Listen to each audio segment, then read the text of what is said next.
I never saw it coming. My own boss accused me of harassment to destroy my career and silence me. While I was drowning in lies and isolation, I uncovered a secret so explosive it could bring her down. And I did it. Hey, I'm Jake. I'm 29, and I've spent 5 years at that company without stepping on a single landmine. That's saying something in tech. I wasn't flashy, didn't kiss ass, didn't showboat in meetings. I just got my shit done, delivered results, and minded my own business. People liked me, or at least respected me, which is as close to corporate love as you're gonna get. By the time I hit 29, I was unofficially lined up for team lead. My manager even told me, unless you punch someone, it's yours. I didn't punch anyone. I wish I had. It would have been a more honest way to lose it. Then Rachel showed up. She came in as our new department head after my old one moved up. 5 minutes into her intro meeting, I knew she was going to be a problem. Slick, polished, power-dressed with the don't mess with me vibe. She had that politician smile. Too perfect, too sharp. Execs loved her immediately. The rest of us just nodded and hoped we didn't end up on her radar. Spoiler, I ended up on her radar. At first, she was just off. Too friendly, too smiley around me. She'd hover at my desk for no reason. Asked personal questions that had nothing to do with work. Are you seeing anyone? You're a Scorpio, right? I tried brushing it off. I figured she was just awkwardly trying to bond with her new team. HR would have eaten me alive if I even thought about asking her those things. But hey, corporate rules don't go both ways. It started getting weird fast. She'd single me out in meetings, call me her golden boy, in this fake jokey way that made my skin crawl. Once, I gave a status update, and she clapped. Like, clapped. I remember thinking, the hell is this, kindergarten? Then came the retreat. It was one of those team-building weekends nobody actually wants to go to, with cabins, trust falls, forced fun. After dinner, some people went back to their rooms, and the rest of us stayed around the fire pit. Rachel sat way too close. She kept refilling my drink, even after I said I was good.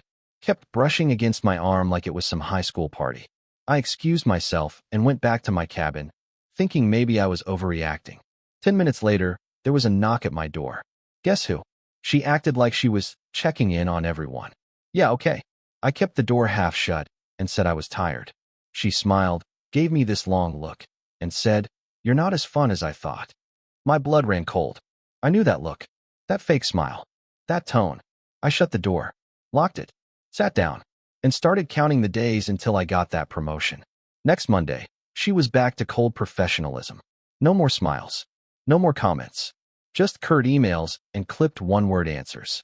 I figured she was embarrassed and decided to pretend it never happened. Cool by me. Then HR called. They wanted a routine chat about behavioral concerns. Right.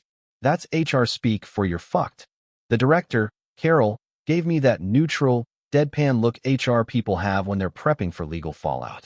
She told me Rachel had reported that I'd made her uncomfortable with inappropriate comments and persistent advances. I stared at her. Are you serious? She was. Completely.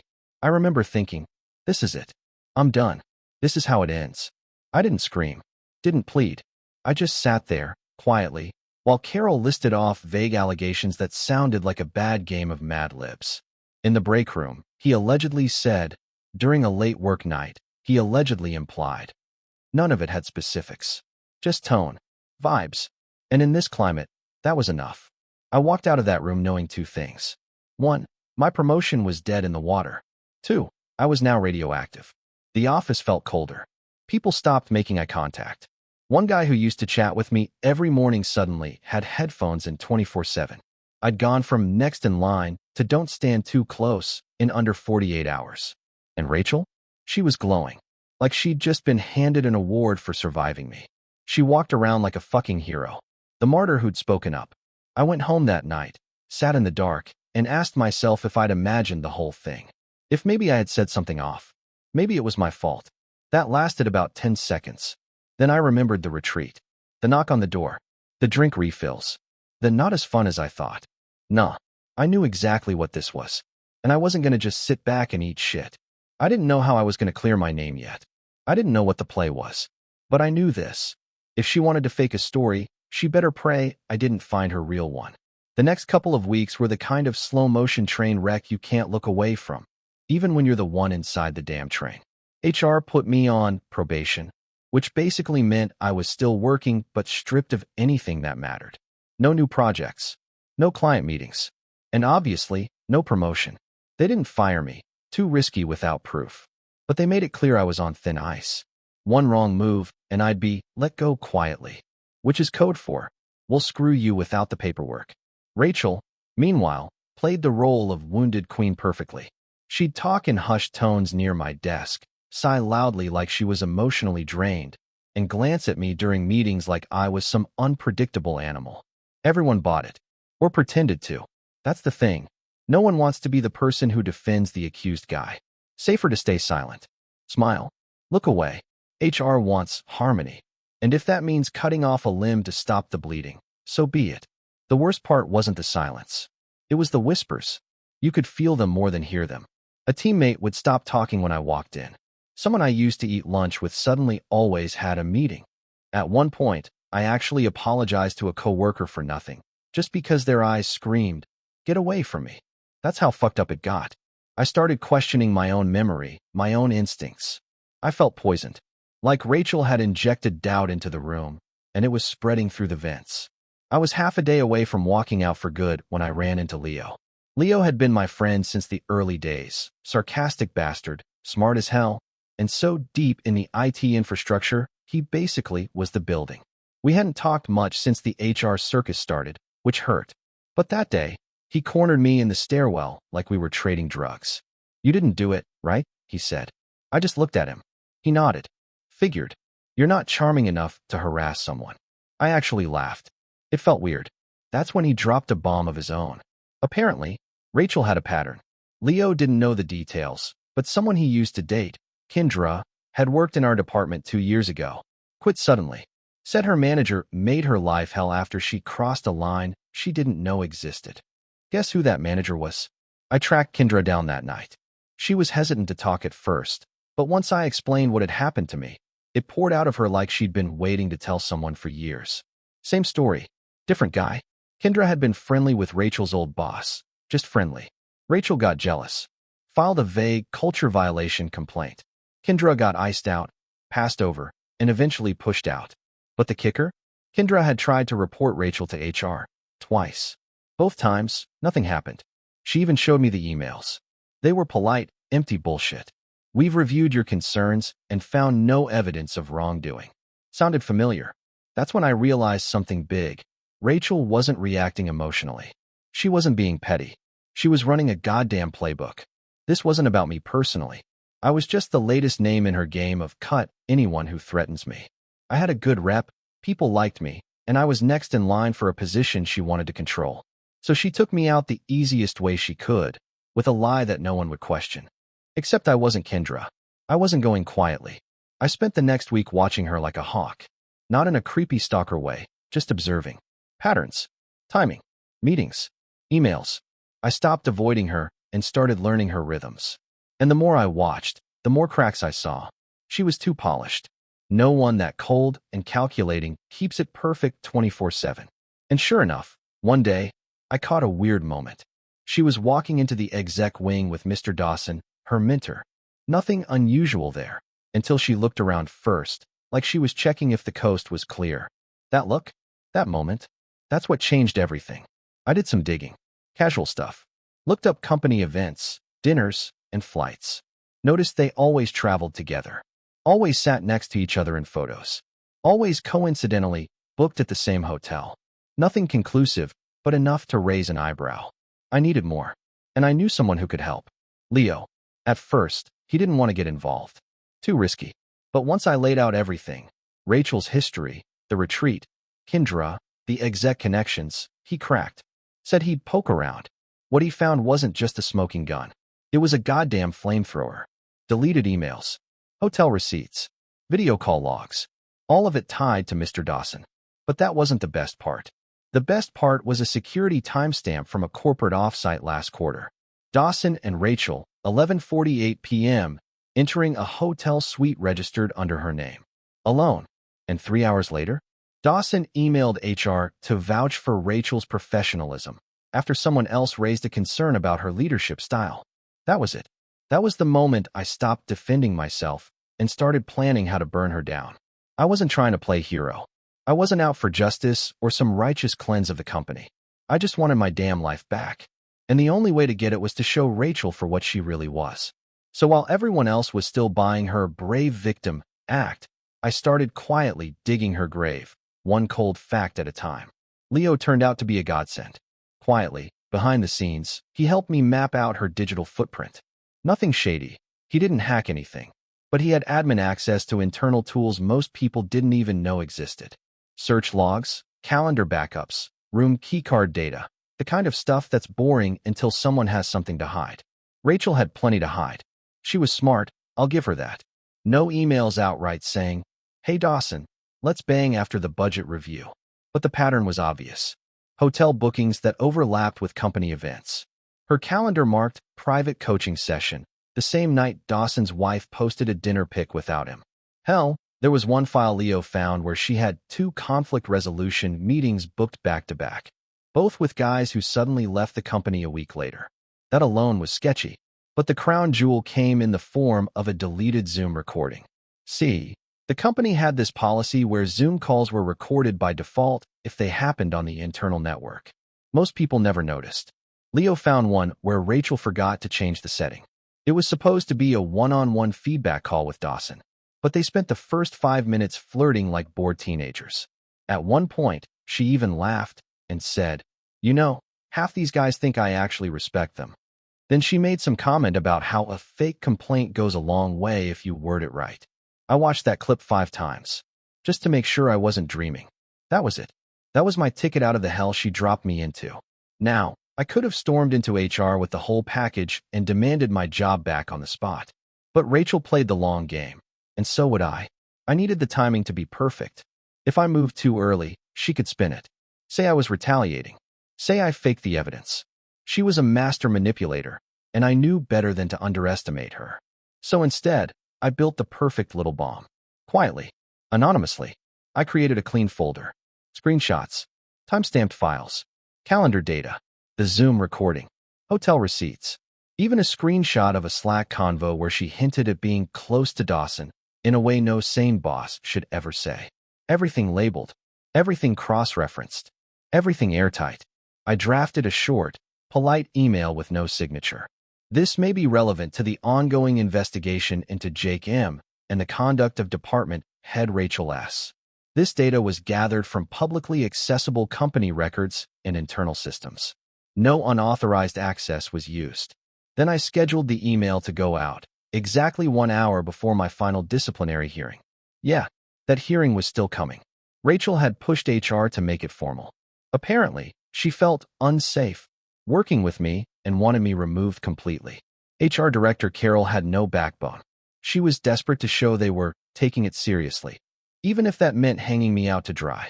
So I sat there, in the glass-walled HR conference room, as Carol clicked through her laptop, eyes scanning my file like she was reading a eulogy. Rachel hadn't shown up, claimed she was too emotionally distressed to attend. How convenient. But halfway through the meeting, Carol's laptop pinged. A new email. She glanced at it, froze, clicked. Her whole face changed. 1 second, she was in manager mode. Next second, she looked like she'd just seen a ghost, and that ghost was holding receipts. She didn't say much after that.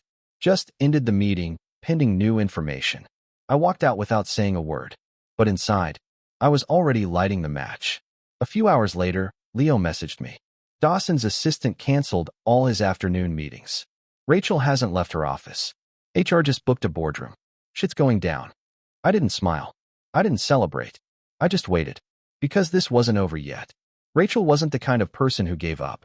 She was the kind of person who fights, who claws and manipulates and gaslights until there's nothing left to salvage. And I knew that if I missed even one piece, if even one thing in that file was off or incomplete, she'd find it and spin it back on me. But I didn't miss anything. She made damn sure I lost everything. So I made damn sure she wouldn't be able to lie her way out of this one. All that was left was to watch the fallout. The fallout didn't explode right away. That's the thing about corporate scandals. There's always this slow-motion delay while legal figures out how deep the shit is, and PR drafts a way to mop it up without saying the word liability. But trust me, the bomb went off. Quietly, systematically, and right where it hurt. The day after the meeting, I wasn't in the office. Carol had put everything on pause while HR reviewed the new material. Translation: everyone was freaking the fuck out and trying not to get sued. Leo gave me the play-by-play from the inside. First, Rachel didn't show up to work. Not a sick day, not WFH. Just gone. Her calendar had been cleared. Dawson, meanwhile, had 2 sudden personal emergencies on his calendar. Apparently, he looked like a guy who'd just found out someone was holding his entire career by the throat. Then Carol called in legal. Not quietly either. Leo saw 2 of the company's top compliance officers in a private boardroom for 3 hours. He walked by and heard the word breach more than once. One guy even slammed a binder on the table. Real professional. I wasn't surprised. The folder I'd sent them wasn't just a gossip bomb. It was legally radioactive. Not only did it prove Rachel had fabricated claims, but it showed Dawson had actively protected her while sleeping with her. HR couldn't bury it. If they tried and it ever got out, the entire leadership team could get dragged for covering it up. The worst piece for them? The Zoom clip. 5 minutes of Rachel laughing about guys who take themselves too seriously, openly mocking co-workers, and joking that a fake complaint gets faster results than a real one. All on company hardware. All saved under her name. There's no spinning that. Still, I didn't expect what happened next. 3 days after the email bomb, I got a call from HR. Carol sounded like she was chewing glass. Said they were re-evaluating the situation, and I should prepare for reinstatement. No apology. No admission of fault. Just cold, clinical crisis control. They scheduled another meeting. This time, Rachel wasn't just absent. She was gone. Like scrubbed.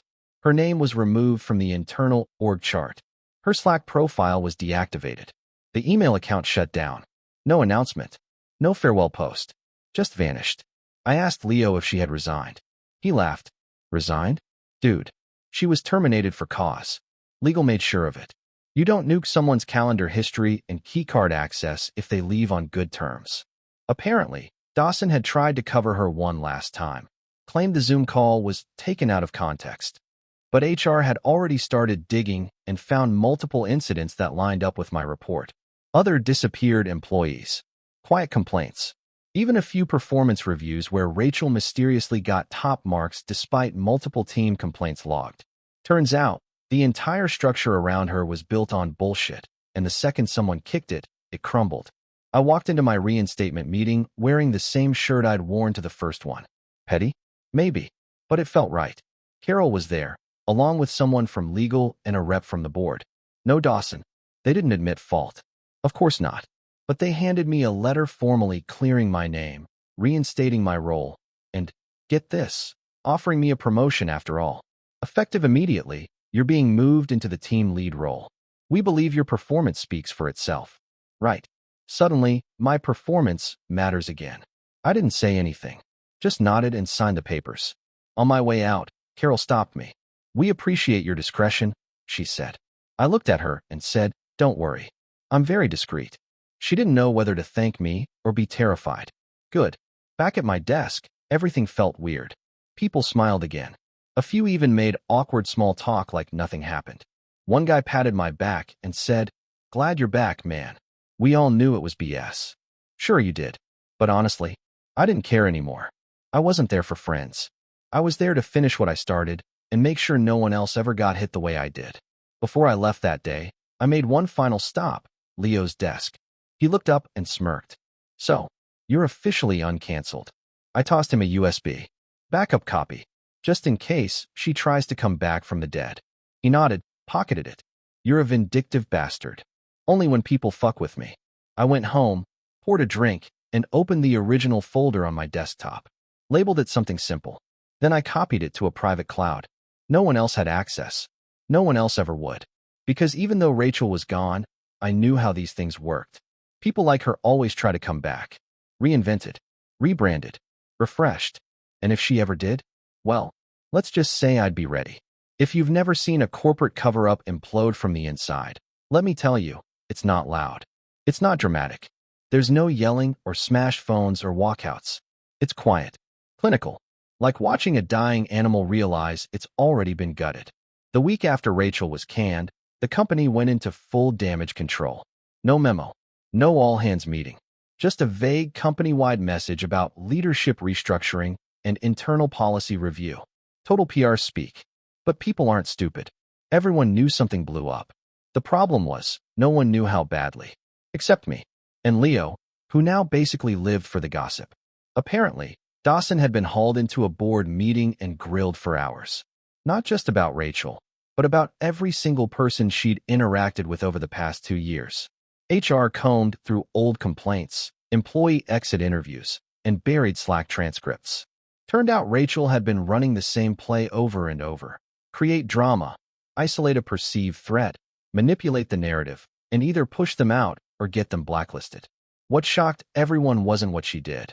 It was how many times she got away with it. 3 guys had left the company under voluntary circumstances after clashing with her. 2 more were demoted after vague HR complaints popped up. Both were considered high performers before that. Kendra's story? Not even the only female victim. One woman left after accusing Rachel of bullying her into silence over a product dispute. Rachel was an equal opportunity manipulator. The company couldn't sweep it under the rug anymore. Too many dots connected too cleanly now that they'd been forced to look. And with the Zoom clip floating through the right internal hands, even the people who used to defend her were suddenly very, very quiet. And then came Dawson's fall. It started with him being placed on leave pending review. Translation: we need time to make this look like we care. A week later, his name was off the board site. No announcement. No thank you for your service.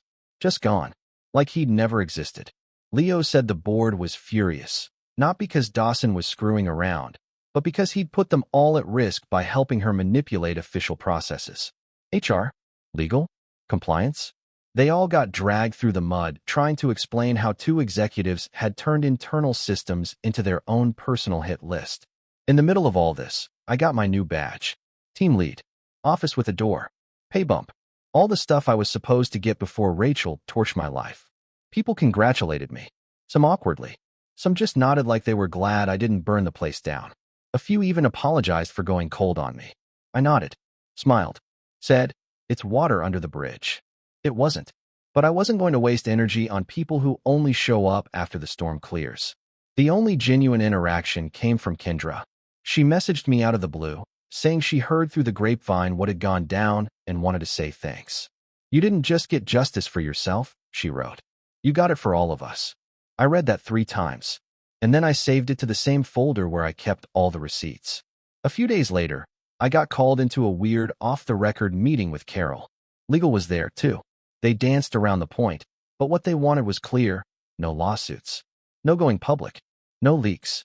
"We appreciate your cooperation," they said. Sure, whatever. They offered me an NDA wrapped up in language like mutual non-disparagement and internal confidentiality standards. It came with a bonus check. A pretty fat one, too. Not hush money, obviously, just a token of appreciation. I signed it. I'm not an idiot. But I made one tiny change to the agreement. No clause about personal backups. They didn't even question it.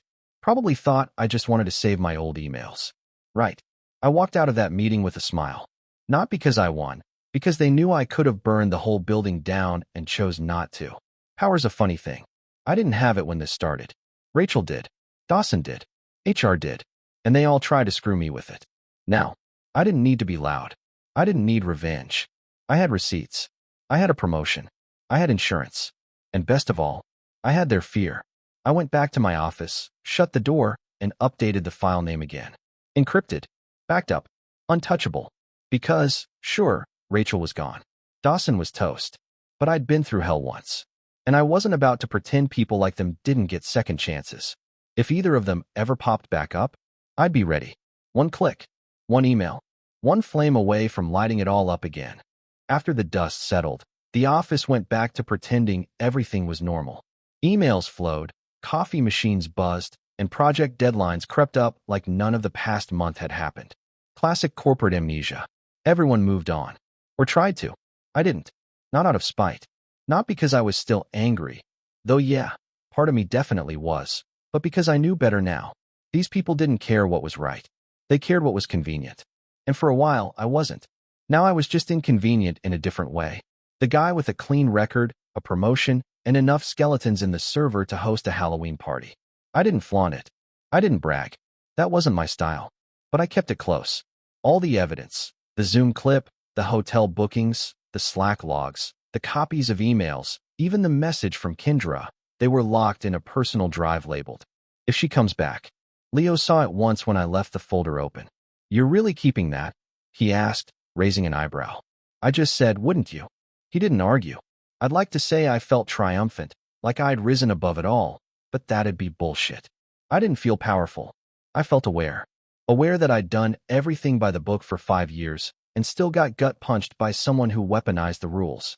Aware that if I hadn't had Leo, hadn't found the right clues, hadn't fought dirty back, I'd probably be bagging groceries somewhere and Googling how to explain disciplinary leave in a job interview. So yeah, I kept the folder, just like I kept my distance. I didn't go to happy hours anymore. I stopped pretending to laugh at team-building icebreakers. The ones who had ghosted me during the fallout suddenly wanted to grab coffee. I said I was busy. I was always busy. I wasn't mad at them. I just didn't forget. The only person I actually opened up to again was Leo. We'd sit in the break room, trading sarcastic commentary like we always had. He'd tell me how IT was still quietly investigating whether Dawson's laptop had anything else buried in it, and I'd joke about naming the conference rooms after everyone Rachel tried to screw, figuratively and literally. When the new department head was announced, a middle-aged woman from the Seattle office with zero tolerance for bullshit, HR pulled me aside. They wanted to assure me that the culture was being evaluated. Those changes were coming, that they were learning from this. I nodded and told them I was glad to hear it. Then I went back to work and didn't change a single thing about how I operated. Because the truth is, they weren't protecting me. They were protecting themselves. If I hadn't backed Rachel into a corner, she'd still be here, probably setting her sights on the next obstacle. 1 month later, I got a formal letter, on actual company letterhead, stating that my record had been fully cleared. No disciplinary marks, no performance dings, nothing. As far as the system was concerned, I'd never been accused of anything. It felt surreal, like they were trying to gaslight me into thinking it hadn't happened. But I had insomnia, the anxiety, the months of second-guessing everything I said, every glance I gave, every interaction that might get twisted. I also had the folder, and I wasn't letting go of that anytime soon. It's not about revenge. It's about leverage. If the last few months taught me anything, it's that power in these places doesn't come from titles or pay grades. It comes from what you know, and whether you're willing to use it. I didn't want to use mine again. Hell, I hoped I never had to open that folder. But if someone tried to play the same game again, if Rachel somehow resurfaced in a different company and tried to spin a new web, I'd be ready. Because people like her don't just vanish. They pivot. They rebrand. They land somewhere else and smile for the next round of suckers. But they don't change. And neither did I. Except now, I wasn't the easy target anymore. Now, I was the guy you didn't mess with unless you were sure your closet was skeleton-free. On my last day in the old office, right before our team got moved to a newer building, I packed up my stuff. Not much, just a couple monitors, some books, a stress ball Leo gave me that said, "Breathe, dumbass," and the thumb drive where I kept the only offline copy of the folder. I dropped it in the side pocket of my bag. Leo popped in as I was leaving. "So, you gonna delete it now?" I shook my head. "Nah, I think I'll keep it a while." He smirked. "Paranoid much?" "Prepared," I said. Big difference. Then I walked out, not looking back. Because I'd learned something Rachel never understood. You don't need to burn everything down to win. You just need to outlast the ones who thought they were untouchable. And I did. Game over.